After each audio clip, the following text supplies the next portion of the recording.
Alright, what's up guys? Welcome to the video. So just before we get into today's replays, I want to show you a couple things on the channel. I don't really talk about the channel much, so recently I got access to community posts. If you don't see these on your main homepage on YouTube, come by here from time to time. I will make an announcement on each of my videos to let you know that I've made a community post, but this is really helpful for me and kind of seeing what you guys prefer. I recently posted what tier you would like to see next after the 12T video. We got a lot of tier 5 actually. I'm pretty surprised by that, but also some tier 8, and it looks like maybe one person voted for tier 7 and tier 9. So I try to do some tier 5 games and replays and tier 8s as well. We're going to be doing the LT-432 today, but before that, just want to show you guys a couple more things. Here, it looks like most of you prefer replays, and I think I kind of understand why. There's a lot less downtime with the replay videos, and usually also the replay videos are more, they're just better, right? Because I'm not going to give you guys a replay of like a really crappy game. So usually it's the replay videos are a lot more informative, they take less time and all that. So that's completely understandable. One more thing, just on the home page, if you go down here, guys, under gaming, I do have these two playlists. Some videos you won't find in there just because I forget to put them in there, but there are 43 videos in the live sessions and 193 on the replays. So I have like 300 something videos, so I know they're not all in there, but I do a couple other videos as well, like Dirt Rally and Elden Ring. But I just kind of throw these in here in case anybody cares to see them. And I have like music and stuff. And then also down here there's a whole list of tankers that I have, like Skill, Steel, Claws, etc. People that I've learned from, so you have quick links to their channels. And on top of that, there's also quick links up here. So I have like my sister's travel page as the first one. Just because I'm trying to get a couple people to see her page. And then here I have the skills index page. I have Tomato GG, which is World of Tanks stats. We have Tanks GG, so the lookup, and you can see the armor profile of tanks and stuff like that. And then we have the XVM mod. So there's a lot here on the channel that I don't know if you guys are aware of. You might all be aware of this, but I figured I would just show you anyway because the channel's pretty organized. I also recently did all these new thumbnails, so if you go into videos, it's a lot easier for you to kind of see, find what you're looking for, hopefully. So I did all these thumbnails in this bright yellow going all the way down to the T21 of all the sessions I've done, so it's very, very easy to see. And hopefully this helps you to better navigate the page. But if you're ever looking for a tank, like let's just say, I don't know, LTTB or something, usually you'll be able to find, like most of my titles have the tank in them, so you'll be able to see, like I've actually done a good amount on the LTTB. You might find that the videos are pretty old, the mic quality isn't as good, the camera quality isn't as good, but hopefully you guys should still enjoy, you know, the videos, because sometimes I go way back on like skills page or Lemming Rush's page and it's like a couple years back and the quality isn't great, but you're still getting the knowledge of, you know, that game that they played, right?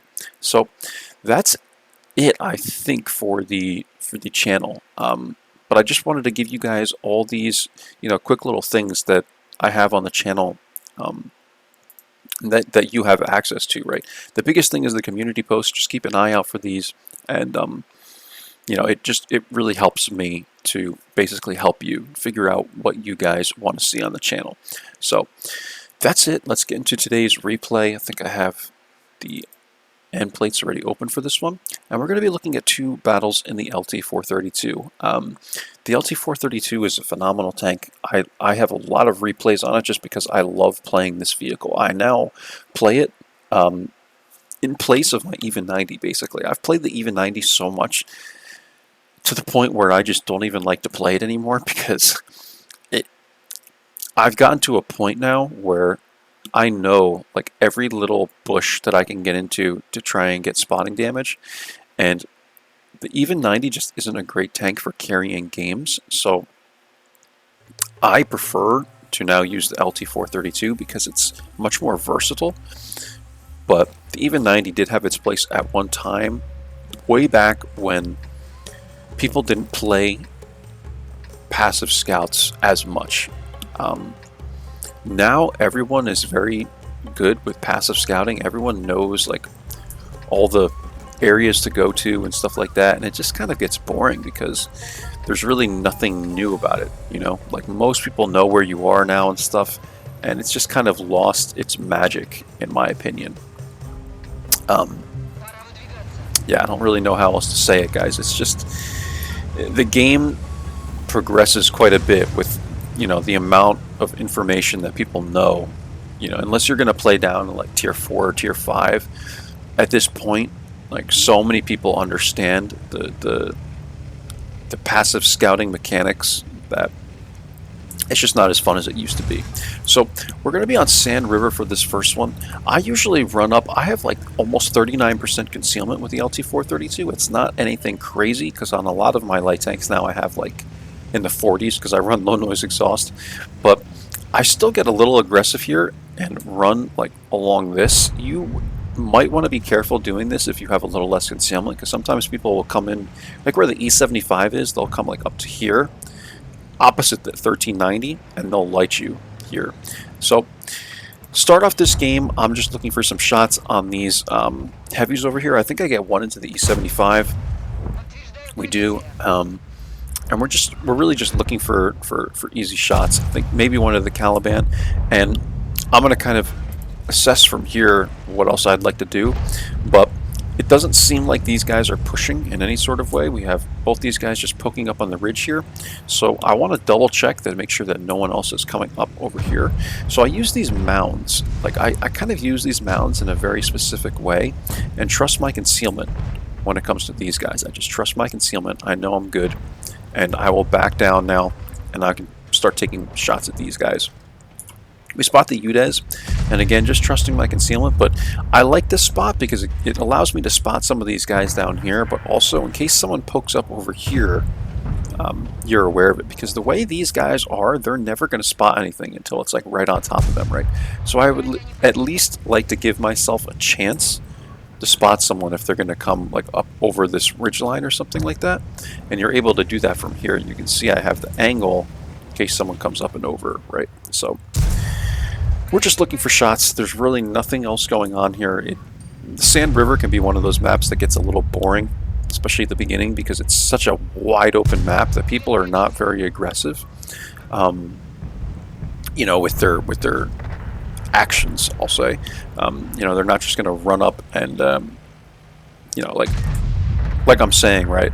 There's this ridge line and people will maybe try and come up over, but they're not going to like run up all, because there's TDs that sit here and stuff, right? So it's just a map you have to be very careful on, is really what I'm saying. So just looking for shots at the E75, and yeah, I mean, we go some 5 minutes into this game and I'm clicking on the map at this point because I'm realizing like both these guys left to run away. I don't know if, I think one of them died trying to come back maybe.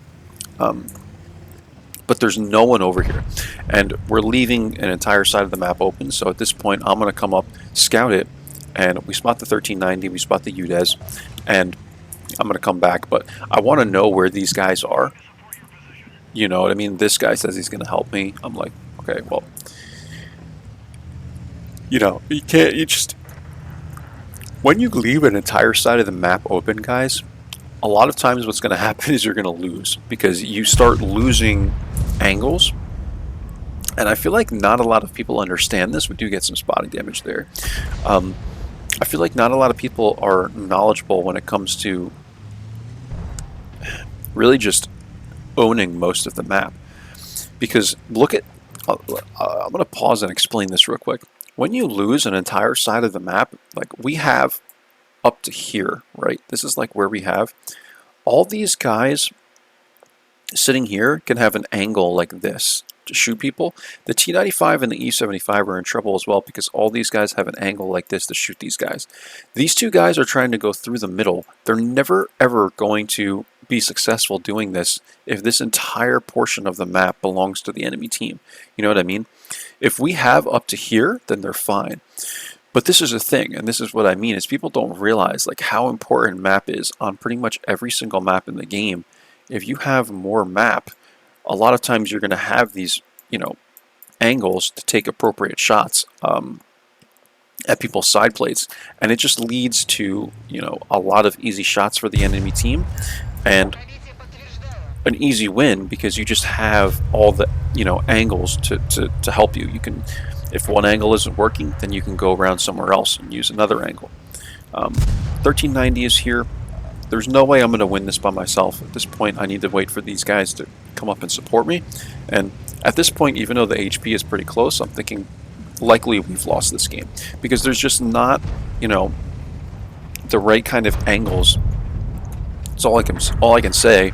You know, I have a somewhat limited vocabulary, but there's just no other way for me to describe this, right? Like, you give the enemy team a good amount of map, and it's just, you're going to be in trouble, right? So 1390 comes up, and I'm hoping that at this point the 1390 will do something stupid so that we can clean him up, and then I could try and regain control of the south. He kind of does. I get hit by the TVP there. Luckily it doesn't pen, and he ends up cleaning this guy up, and I think he goes to the mid. So at this point we're halfway into the game by the timer, and you know, the T95 was still pushing up, and I'm like, dude, this is a terrible idea. You really shouldn't be pushing up, because we don't have like any of this map. Like the entire right side of the map belongs to them still, right? So it's just very, you know what I mean, guys? It's just, I don't know how else to describe it. It's just very tricky to kind of push up and work with your teammates when you don't have the map to do it. I don't know how else to explain this, and you know, I feel like this is a thing that most people just don't have a grasp on, is like where they're safe. But this is kind of why I wanted to show you guys this video, because it just shows like how you can be safe while, you know, assessing where you can be safe on the map, right? As a light tank, because light tanks have no armor. So I'm taking a lot of shots at the TVP here, and you can see that all of a sudden, out of nowhere now, we have basically lost this game because everyone in the center has gotten flanked and whatnot. I'm looking for shots on the G-Sor, and I was trying to clean up the TVP, but I wasn't able to get him. But you can see I'm no longer safe here, right? Like there's just no map for me to be able to use, and Senlek ends up behind me, and now I need to YOLO this guy, right? So at this point I'm like, alright, game's over, let me try and get as much as I can. I'm going to run up to the Senlek, clean him up, and then I'm going to keep going, dodge Artie, come all the way back. I'm going to clean up the 1390, ram him here, and then the Char comes up over the ledge here, I think? Yeah, right here. And watch this. Like, this was so close, man. I right-clicked him, and I hit. As soon as he went to shoot me, I hit. And I could have cleaned him up too, and then probably ran towards Artie. But, oh well, boo-hoo. We weren't going to win the game anyway. But yeah, LT is the stat blue player. I guess this guy has XVM, whatever, but I told him I tried, right? It's just, this game can be really tricky, man. You know, when it comes to Sand River, because there's just you have no bushes, right? There's nothing you can't hide from anyone. So that's one thing to note. But yeah, I hope that you guys kind of learn something here, and are able to see what I mean when I talk about map, because I talk about map, like gaining ground in every single video, and it's so vital to at least try to push one side of the map so that you own, you know, exclusively own one side of the map, so that you can have the proper angles and the proper areas to fall back to. When you push equally on both sides, I mean, that can kind of work, but you saw how it broke down here, right? Like, we have a few people in the mid, and this just isn't going to work if we don't have this one, or at least this one or something, right? So this is why we lost this game, is just because of the way the deployment was, I suppose.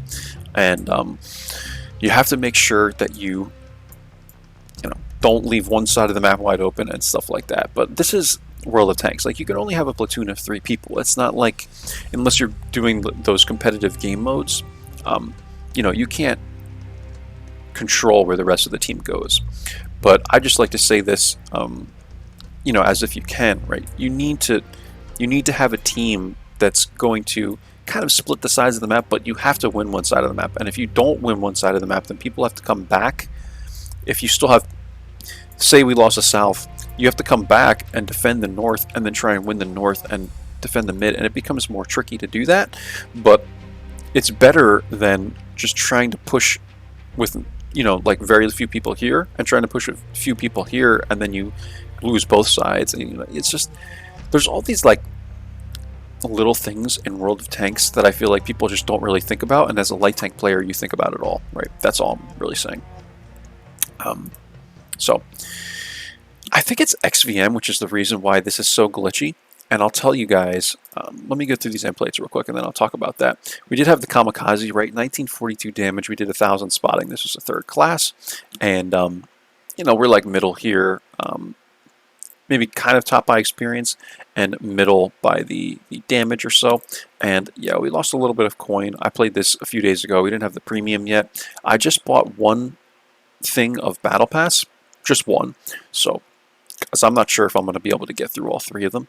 So I bought one, and yeah, we fired a lot of shots, guys. Like, this tank can be kind of trollish when it comes to the accuracy. So, yeah. And for some reason, it looks like I had the Convener selected, so you can't really see the stats over here of the vehicle. But that's it, guys. It looks like we played against someone from the Baboons, Krabby Will. I don't know this guy, but there he is. And, that's the first battle. So yeah, XVM did some weird stuff. Let's go ahead, I'll spoil this for you guys. It's a win, but it's not a crazy game, so I'll just open the end plates now.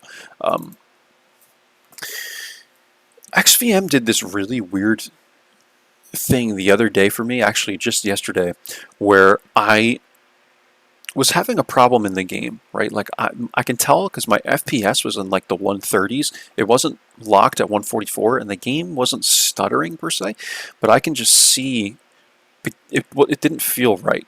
And then I realized I was on the South American server, so I went to the North American server, but still, that wasn't it. The game felt a little choppy and just weird. And then out of nowhere, and during one game, I had this huge FPS drop, and all of the stats came back. Because everybody was gray on the sides. It didn't look like this, right? There were no numbers, and there were no stats on the sides here. It was all just gray, but everything else was working. And then out of nowhere, I get this huge FPS drop. It's like this. Like, all of a sudden, like, everything just slowed down out of nowhere, and I got all the colors back. And I'm like, what the hell is going on with XVM?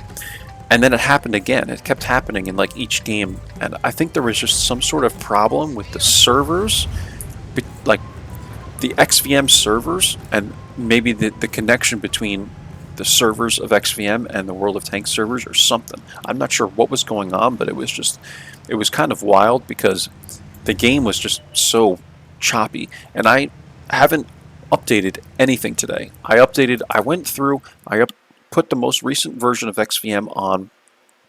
I uninstalled Aslanes just in case that was causing an issue.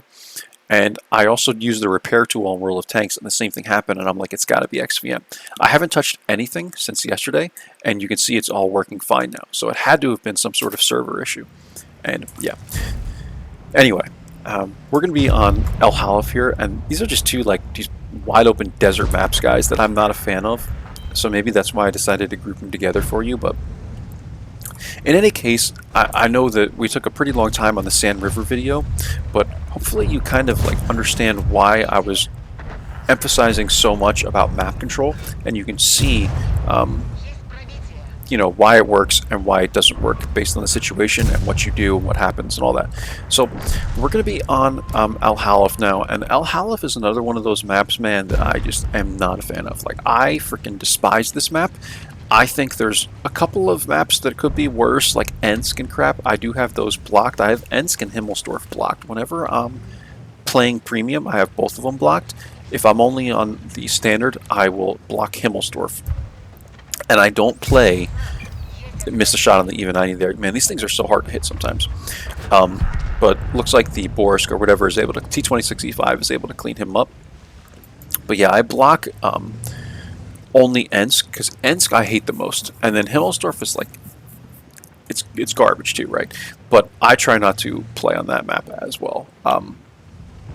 I just don't like these maps, guys. They're just terrible for light tanks, and I don't play the encounter mode or any of that anymore.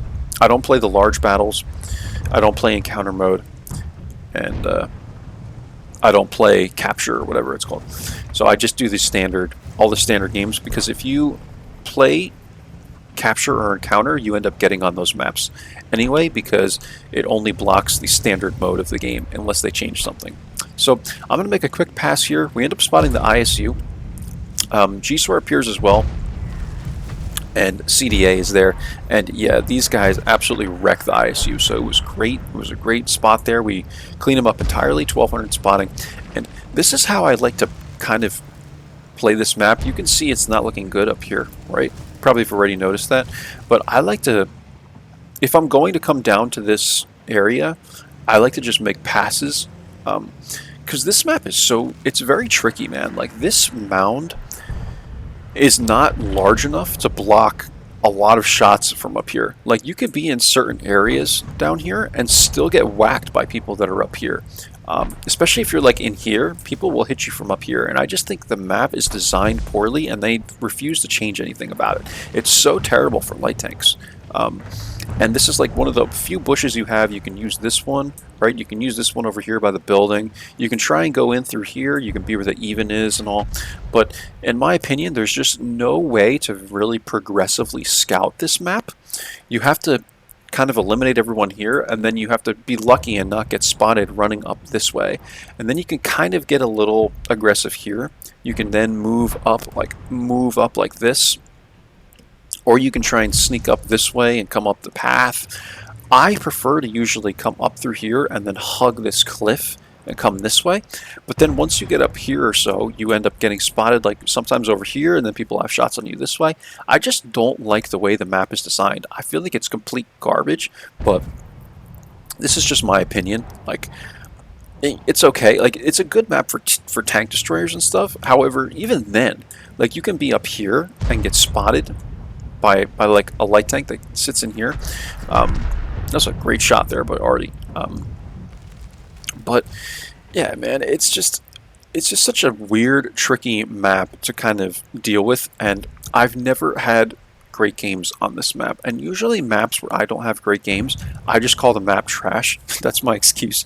But really, guys, I mean, this map is just garbage for light tanks, and maybe some people like it, but it's just not, like, there's worse maps, right? But I'm just not a fan of it.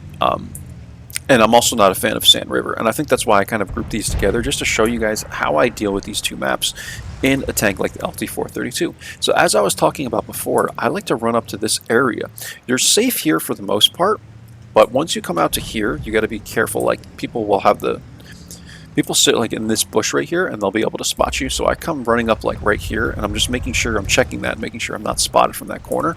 And then I'm going to poke up behind these guys. I'm trying to see if I can get a shot to them from here so I'm more safe, but it's just not working. So I end up poking up right here. I'm making sure I'm not spotted again, and then I'm going to poke up, take a shot at this Centurion, and look at this. Even from the back side of the Centurion, I can't even pen him. So this is just wild to me, but whatever. Artie's able to get a shot into him there and gives me 113 tracking damage, tracking assist. I'm going to poke again, another shot into the back of the Centurion, and it doesn't pen. It's just unbelievable how they make this game sometimes with these tanks, man. Like, you can shoot them in the back and you still don't even pen them. I know I'm auto-aiming, but like, this should be automatic from the back of the tank. Like, really, man? Like, you got to be kidding me. So I'm going to run this way. I get spotted, and you'll see that I get shot from over here, right? So this is what I mean. You just have to be really careful in the way you do this, but I'm going to come up and I get pretty sneaky here, right? The CDA decides to run away, and he leaves this whole thing for me, so I just run all the way back to here. And now I have the, basically the backsides of all these guys. And this is a great position because I can poke up and I'm basically hold down, right? Playing with this defender a bit, and we'll just play it from here, guys. You can kind of see the end of this game. Side plate of the defender, again, can't pen the side plate of a defender because, you know, these heavies like the defender and the IS-3 and the IS-6 and the whatever, dude, like they're so OP when it comes to the side of the tank. You can't even pen the side of the tank. I just find it ridiculous. Some of the ways they make these tanks, like when the IS-3 and all that is turned and you still can't pen it, like they should just change that. I get that the way the armor profile is, but it gets to a point where like that's just unbalanced in my opinion, where you're going to have a heavy tank going up against a light tank. You flank the heavy tank and you still can't shoot it from the side. You know, like what's the point of even flanking it then? But this is just my opinion, guys. I've been playing this game for a really, really long time, and I think there's just certain things that will always continue to bother me, right? So we're just getting a bunch of shots in here. I'm flanking with the rest of the team, and this is pretty much the game, guys. So we're going to run up. We're going to catch the Sta here. I'm going to hit him. I'm kind of like blocking a WZ, but whatever. I kind of wanted to kill this guy, so I get the kill there. And 1869 damage, 2,443 assists, and that's the game. So we got one kill. Yeah, not bad. You know, one defeat, one victory for this this video. I'll show you guys the end plates, but yeah, I think I just decided to group these two together. Because I don't like either map. 2,734 assist, 1869 damage. So I'd like to be under the impression or just assume that you guys probably don't like these two maps either. So here's you know, 2 videos on how to handle these maps in a tank like the LT-432, how I do it, and you know, everyone kind of plays their own game, but maybe you'll learn a thing or two. And yeah, that's it. For the LT-432, guys, I do run CVS, modified configuration, and optics. I remember someone asked me a day or two ago what I run on each tank. If it's a tier 8 or higher, I almost always run optics, CVS, and low noise exhaust. The LT-432 is an exception because the LT-432 is a matchbox, so I have to use the modified configuration on the LT-432. If I'm not on, let me rephrase. If I'm on any other map other than Himmelsdorf or Ensk, I will run this setup, or you know, swapping modified configuration with low noise exhaust. Again, LT-432 is the exception. So T-54 lightweight, LTTB, LT-432, like all these tanks, the T-92, I all run that on them. If I'm gonna get on Himmelsdorf or Ensk, I swap out low noise exhaust and optics with vents and like rammer or something like that. That's usually what I'll do. Vents and something else. I want to say it's vents and rammer. I think in the even 90 I use V-stab, but that's pretty much it. Like you're just using firepower. You're using a firepower slot, really, or even 2 firepower slots instead of your scouting or spotting equipment. So that's pretty much it, guys. I think I've talked about everything I wanted to talk about. 20 shots fired, 14 hits, 11 pens, and this is the story of my life with this vehicle, man. Like, just so many shots that don't go in or miss, even though the accuracy is not terrible, right? But just seems that this is the way this tank is. We made 143K this video. I had, like, all my reserves on, so I'm trying to make some coin. I blew it on, like, I bought a crew book, and then I also I used 3 million for another set of, it was another bounty piece of equipment. So this has been a really long video, guys. We're at 30 minutes. I'm going to let you go. Those are the 2 games. Hope you enjoyed. I'll catch you for the next one. Bye-bye now.